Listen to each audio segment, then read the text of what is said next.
All right, this is the Ninja of Another Color podcast. I'm your host, Dottley. Today I'm flying solo because we have a special guest. We have Matt from Nerdzoic, aka Matt Nerdy, aka the what?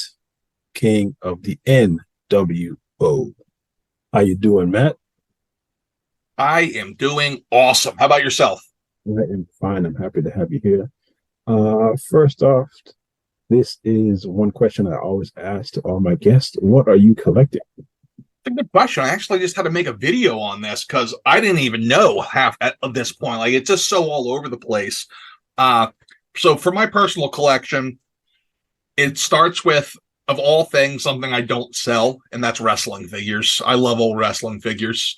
They sold terribly for me. I'm not a fan of working with Mattel, so I don't sell them, but I love collecting them. After that is anything NECA's doing with the Turtles, whether it's the cartoon, the movies. I unfortunately kind of backed myself into a corner and said, yeah, I'm going to start doing the comics too. So now I got the Mirage stuff, got a little bit of everything. Cool. Marvel, I don't call it a line. I just call it Marvel because I mix together the Mafex with the Mezco with the Legends. And I really just focus on getting not even key. I call it the top 250-ish characters. So I don't get anybody too obscure, but I do try to get pretty much everybody one version of them. So it keeps it easy. I was collecting MCU. I ditched that. I still have it. Needs to get. I think I'm going to give it to the kids here. They love that stuff. But like the MCU toys just don't do it for me. I just don't care. All right, for our listeners, Matt is a avid collector. He owns a online store, and right now we're interviewing him to find out post-COVID what his sales are like, pre-COVID, what gave him the idea to start his store online, and other things. But to start, where were you born, sir? I was born in Levittown, Pennsylvania, right outside of Philadelphia. Okay. And how long have you thought of, or when did you put the idea in your head you wanted to get a toy collecting store? Yeah, that was late. That was really late in the process. I always wanted to own a business. Didn't go to college. Well, I was one of those guys who just got college debt without actually a degree. So, you take classes, don't actually get anything. Spent 20 years in restaurants, running them, made a lot of money for a lot of people, me not being one of them. Kind of learned really quickly, wow, I need to be the boss and own this place if I want to make the money I'm making other people. So I wanted to get into something. I didn't know what. Pre-COVID, we tried a couple things. My wife and I, that is. About now 15 years ago, my dad and I almost opened a restaurant. Funding fell through on us. So I'm like, all right, well, that's strike one. Next thing we tried was I tried doing restaurant consulting, and that takes us right up to COVID. Once COVID hit, I knew that business model was completely dead, and I didn't know what to do. So I started making videos on toys with the sole intent being to make videos on toys and learn how to use the camera because I didn't know how to use it. I was a good speaker from being a manager for so long, but not really a good public speaker. Didn't know how to edit a video, nothing. So I taught myself, and YouTube did really, really well. And then it became, is there a way to spin this off into something? And prior to COVID, I had kind of left restaurants and went to distribution and warehousing. And I said, you know what? I think I can do this. So we took a shot, total shot in the dark. It would have been, I think, February of 2021 was when we first started getting products in. And we started off with just 2 toy lines. And yeah, we used the money we got from our, whatever you call the COVID money. Mm-hmm. We both lost our jobs, but we were able to really cut things back and be tight so that we saved all that COVID money. And hold on one second. Anna, hold on one second. I got a yapper. Go ahead. Is Anna down here? And I'm trying to do an interview. Okay, ladies and gentlemen, our first dog on our interview is the first time for him. He's angry because my warehouse is out here and we have an employee packing, and he wants to go play, and my wife stacked up boxes of boxes so he can't get down the steps. So he's not happy. She forgot I was doing this. Oh, no worries. But anyway, yeah, so COVID, and then we got rolling and hit some lucky breaks as far as being in the right place at the right time, had the audience, and here we are. So COVID kind of springboarded you into getting to the online store. Correct. And really, one thing I've noticed is that a lot of the restaurant theory, so to speak, it translated over into collectibles, specifically toys. Treating your inventory like you need to turn it over quickly, having a high velocity of turnover, and treating product as if it's going to rot if you don't sell it quick enough. Because for certain brands, that's the case. You started out as YouTube. You're a YouTuber, correct? Correct. Okay. You said that springboarded you into your toy store. When you started that, did you have not the foresight, but while you were doing it, did you see where you could springboard that into boosting sales when you're doing your online store? Yeah, I honestly had no clue how it was going to go. I thought that initially, you know what, let's just try this and see. I didn't know what kind of margins we were talking about.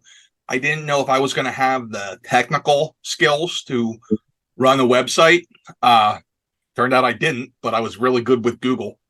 But yeah, that was kind of where it went. And once we started, it was off to the races. I was unemployed for quite a while during COVID. I was able to get a job again in September of 21. And I was able to leave that permanently, or at least mostly permanently, in June of 22. So it went quick. I saw that the opportunity was there. I'm not sure if you're familiar with Megalopolis Toys. Okay. I watched your videos. Okay. So they were, I think, 2017, 2018, 2019, somewhere in there. And they were able to burst on the scene with such a force that, it seemed like their sales were really strong and they just didn't know how to run a business. So my theory was, okay, the demand is there. It's just the being able to actually run it. So I can do that. Mm-hmm. That was pretty correct. Big Bad Toy Store, or not Big Bad Toy Store, Dorkside Toys. When they died, that obviously was huge for us. They were doing a lot of money in sales. It left a huge hole in the market, and we were able to step into it into a large degree. Okay. I'm going to skip this question because you already said it. Okay. Who is your favorite wrestler? Ooh, that's a good question. So it really kind of depends on when you ask me.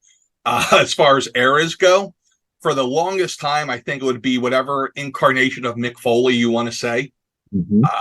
I love the guy. Absolutely loved him. But then, when I was younger, it was Roddy Piper. You go back before that, it was Hogan, like every kid who grew up in the 80s. Moving forward I was never a big Rock guy. Like, I like The Rock, but I was never like a super fan of The Rock. But I tend to enjoy the bad guys. Growing up outside of Philly, I was a huge ECW guy. So the guys who never really made it big, Taz, the Sandman, Sabu, I always loved them.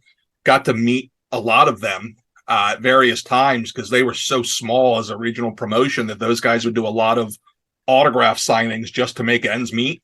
So I was saving up all my money to go get those autographs when I was in high school and meet these guys. So yeah, that's definitely up there. And then there's like the usual suspects, the Ric Flairs, the Terry Funks of the world. But yeah, if I had to put it on one person, it's probably Foley. All right, ladies and gentlemen, that is the trivia question for our giveaway. Our giveaway next week is a massage gun. So you have to listen next week. Then you have to come back to this one if you didn't know the answer. The question is, who is his favorite wrestler? You have three possible answers. Three possible answers to win a massage gun. All right, thank you so much. You said, when we were talking earlier, you're thinking about going to a brick and mortar store. Mm-hmm.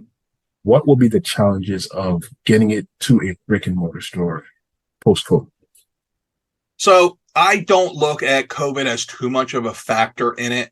It really just comes down to overhead. Renting out industrial garbage looking warehouse space is not expensive. Renting out anything that can remotely pass as a storefront is expensive. And in this business where you're dealing with such low margins, you have to either keep your overhead really low or be willing to really stretch prices on certain items, and really don't love doing that. I like to keep things below market value for older stuff, and for new stuff I try to be at MSRP or just a single dollar above. Whereas if I went to that model, you're looking at just alone the retail store would need staff, because it couldn't just be me, because I run the online store too.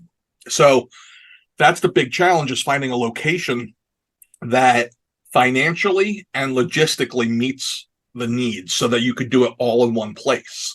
One thing I noticed, there was a little bit of if you follow the other stores that failed, Megalopolis had a big warehouse, and then they opened a big retail store that were not attached, and then they failed. Dorkside Toys had a warehouse, then they opened the retail store, then they failed, also not attached. The key is to get a building where you can do everything. There's some big advantages to having a retail store. Specifically, you're able to get your foot indoors with manufacturers who will not deal with you if you're just online, Sideshow being the biggest among them. So it's definitely something I want to do. As far as how I do it, it's going to be very dependent on what I'm able to find. One thing I've noticed post-COVID is that a lot of commercial real estate, whatever these guys are, they're more than happy to let their places sit open indefinitely, rather than cut the rent, because they can use it, I guess, as some kind of a tax write-off instead. So, rather than, it ends up being, it takes away their overall liability by losing money on having the building than if they did. I don't know. It's all over my head. That's why I got an accountant. But that's the thing. Like, I don't want to end up in a strip mall. Our business is based on volume, so I need open space in a lot of it. And ideally, I can find something where I can tack on a brick and mortar store with 1,000 or 1,500 square feet off in the corner of the place, and the rest of it is a shipping and storage facility. So we've been looking at some really obscure outside the box ideas, because really the only number that matters aside from price is square footage. So of course I'm ringing. Make sure he knows not to call me right back. But anyway, yeah, so we're looking at there's a church down the street from me. I looked at that as a possibility, because it's like, hey, that's a lot of square footage, and ideally I'd like to own the place and not rent it, just because overall, over the long term, it's a hell of a lot cheaper. Yeah, true. Okay, you touched on it earlier. You are a small business, and do you see any issues with getting in with merchandisers? You said you can't get in with Slideshow. Do you have any setbacks or with manufacturers? Yeah, there's some more than others. So I'll kind of give you the deets on it, actually. So 2 weeks ago was New York Toy Fair. So I got to go and actually see and meet a lot of different people. And that was incredibly helpful. Like, I was able to meet the guy who's running 3-0, get an account directly with them. Same with Mondo. McFarlane, I was able to get some people on the inside. So that the big thing is not so much that I can buy from them directly versus the big distributors, but being able to have the information of when things are dropping, so I'm not surprised. That's the real big thing. Hasbro, like with Hasbro, I have an account with Hasbro, but there's like levels of account. Like, I can't place pre-orders. I can only buy in stock from them. I believe the minimum is like 1 million, maybe 2 million in purchases, not sales, a year. And with the way Hasbro is trending, I sure don't want to commit to anything as far as numbers go with them, because I've seen a consistent drop in Hasbro sales. Other companies, like, my goal is to go direct with almost every company as long as I can meet the minimums without it becoming a burden. So like Bandai, I might be able to meet the minimums, but I don't take the risk on it because they have a tendency to overproduce their products. Anything that is overseas only, that's usually going through a third party or just some random person that I find. But yeah, some of them are great. NECA stands out as one of the best. Fun story for you. When I was in New York, there was 2 different days where I tried to go see the Playmates booth. So I go upstairs the one day to go to Playmates, and Playmates was one of the few places that they didn't have like their booth was locked and it was by appointment only. So I went up for the YouTuber section where they let all the YouTubers in and they were like, here's some stuff and you guys are great. We love you. And I talked to a guy and said, hey, I sounded like the Hair Club for Men guy. I'm not just a YouTuber. I also own a store and I sell none of your product, but I really like to get into it just because of the turtles. But I don't want to go through a distributor. What can we talk about a direct account? Yeah, absolutely. Yeah, you sound like someone we definitely want to set something up with. But the guy just left. Come back tomorrow and they'll tell you that we're not setting anything up, but just be a little pushy and they'll take it. I'm like, all right, cool. And this guy had a big title on his name. It was either an executive or a C-suite person. So the next day I come back, there's nobody there, but this angry old lady. Oh, wow. And she's looking down angrily at her sandwich that she had brought with her. Didn't notice I approached, so I just walked up and waited 10 seconds. And I said, lunchtime, huh? Oh. Yeah. And then I explained to her the night before, and she said, yeah, here, he's not here. Let me get you a card. She hands me the card to Shepherd Distributor, which is, if you're in the business, the absolute worst distributor there is. And I'm like, this guy doesn't work for you. This is a distributor. No, he works for us. That's it. And I'm like, okay, well, I forget his name now. Bill told me that I should tell you, yeah, I still need to talk to, no, this is the person. This is the only person. And I was just like, at that point, peace, I'm out. Yep. I was so mad that when I ran into Todd McFarlane, like we were back to back with each other, I didn't have it in me to like turn around and introduce myself and say hello or anything. Just tell him how much I appreciated his work because I was in such a bad mood after that woman. That is awful. Yeah, and there's a lot of that in the business, unfortunately, and some of it makes sense because you have people who are like uber tiny, like they're just getting started out. They're like bushy tailed and wide eyed. I'm in the business now and I can only buy 1 unit. And they're like, well, we don't want to deal with you, but for me, I'm not buying 1 unit of anything except maybe when I try a new line or it's Super 7, then I only buy 1 because nobody buys it at full price. But yeah, it's just, that's kind of the name of the game. That story kind of coincides with my next question. The next question is, what advice would you give someone who's trying to start an online store? Stay out of new product. Don't even try. There's too much competition. And unless you have a lot of money, a lot of skill in the area of marketing and or running a business, and already have a built-in following from social media, it's almost a guaranteed failure unless you luck into some stuff. Instead, take your cash, start buying people's collections. Start off on Whatnot and sell things off via auction, and eventually and start building up social platforms. Once you have the platforms, do live auctions. You're going to be able to make 2 or 3 times multiples, 2 or 3 times more per unit, per dollar you invest than you would doing my business model. The business model of what I do, online stores, the Nerdzoics, the Big Bads, it is 100% dependent on volume. And if you don't have that volume, you don't eat. Good advice. Good advice. All right. This is a kind of a left field kind of question because it's 2-part. Would you consider right now, Nerdzoic, buying collections online, and when you get your brick and mortar store, would you take collections? Yes, to the part 2 for sure. I really want to get into collections. The problem with collections for me right now is our biggest issue that we run into on a daily basis is space. Our warehouse area, 100% maxed out. We also have a 20 by 20 office rented in a storage park that we use. That's like racks and racks full. And it's not really overstock at this point. It's just that our variety is so big that we have to stretch it out for places. So in order to buy collections, one, I have to have a full-time person just to price it.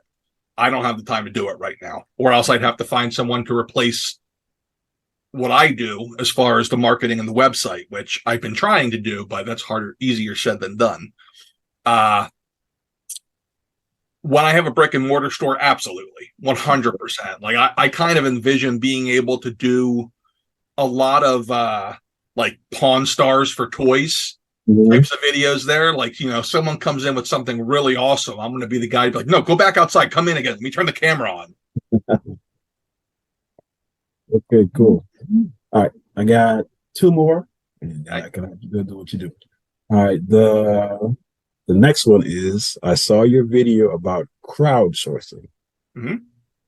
How do you feel about HasLab, that model of building toys? The one I'm really interested in. Did you back the WWE wrestling one? Yeah, so I have no problems with the model. I understand where people are coming from, where they have all these issues with big companies doing it. And from a certain point of view, they are correct. They do not need to get this money up front. They do not need to do this. But what it is it's a hedge. It's a hedge on guaranteeing locked in orders on these products. They're not going to put the big investment in. So it's really just a matter of reducing risk. So I don't have a problem with it. Now, that said, I do have a problem with how some of them are priced.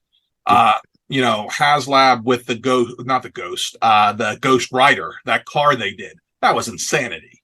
Like, that was just stupid. But then you see other things, Super 7 with the Cat's Lair. When I saw the price on that, I thought, that's insane. Then I saw it and I said, that's a really good price.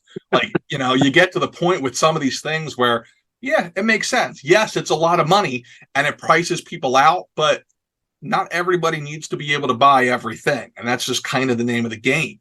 Mm-hmm. We're also in changing times. You can't expect these companies to try the same business model forever.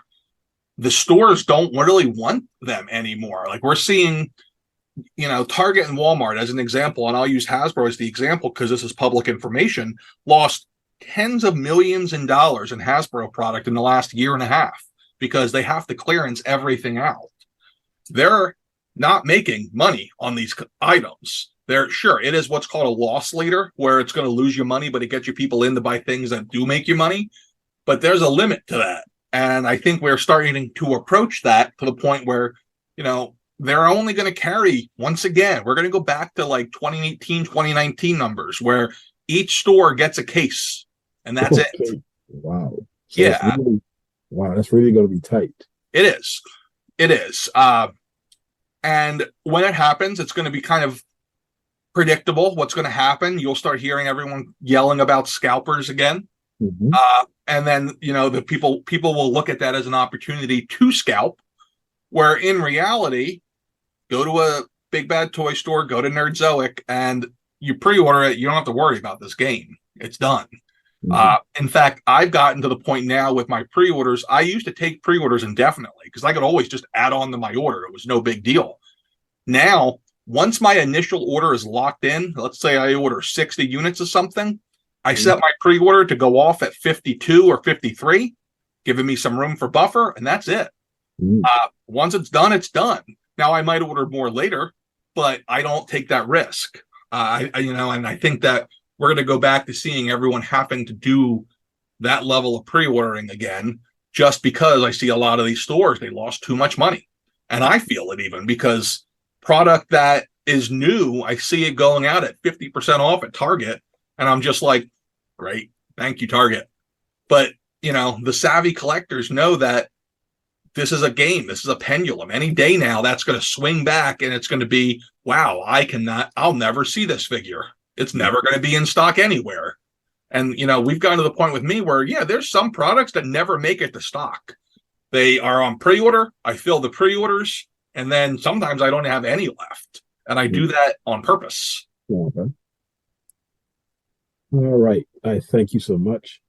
This has been a great interview. my second to last question. Yeah. I got you on because one of my goals is to open a toy store slash bakery. Oh, Want to have nice. a collectible store. The other half is a bakery. I got the idea. I'm still trying to do it. I'm still trying to get it done. Okay, for my last question, I saw your video about Cops. Cops Yes. is a hidden gem. Who is your favorite Cops character? So this is so vanilla, but I got to go with Bulletproof. Uh, I think I might have told the story of the video. I might have cut it out. I don't remember. But I didn't have a sibling until I was 7. And like 2 weeks before my brother was born, my mom and dad wanted to get me something special because I was going to be staying with my grandparents for a few days and they wanted me to have something. And they knew that I love these Cops figures and they had never seen the Bulletproof. So they started going out. And like this was like the OG toy hunt in 1989. It's October '89, and they went store to store, KB, Toys R Us, Kitty City, everywhere until they finally found me my Bulletproof figure. And it remains special to me to this day. I wish I knew where the hell it went, but because of that, the character, I just absolutely love the character. Always have. Such a cool, like I always like in my head imagined it as like Billy D. Williams playing that guy. Like it's perfect. Can't go wrong with BP Vest. You never can. Can't go wrong. All right. Now, if you like, of course, there's so many iconic bad guys though, like Rock Crusher, Louis the Plumber. They were among my favorite of the toys. Oh yeah. Rock Crusher came in the jumpsuit. He was later on. Mhm. Louis one of the harder ones to find now from the vintage line because he was made in short supply towards the end of the line. Did they make a lot of them? I don't think they made a lot of them. No, there was probably 30 total figures, but this is back when it was so much cheaper to make them that they were busting these figures out like it was nothing. All right. This has been a great interview. I want to have you back again a couple months later, probably after I finish my Gargoyles collection. Yes, people, he is the enabler that made me complete my Gargoyles collection because I'm getting Xanatos probably today or tomorrow. Then I have to get another one from Big Bad Toy Store, but he is the enabler that got me my Gargoyles collection complete. All right, folks, this has been Ninjas of Another Color. I'm your host, Dottley, with Matt. I thank you so much. Good night.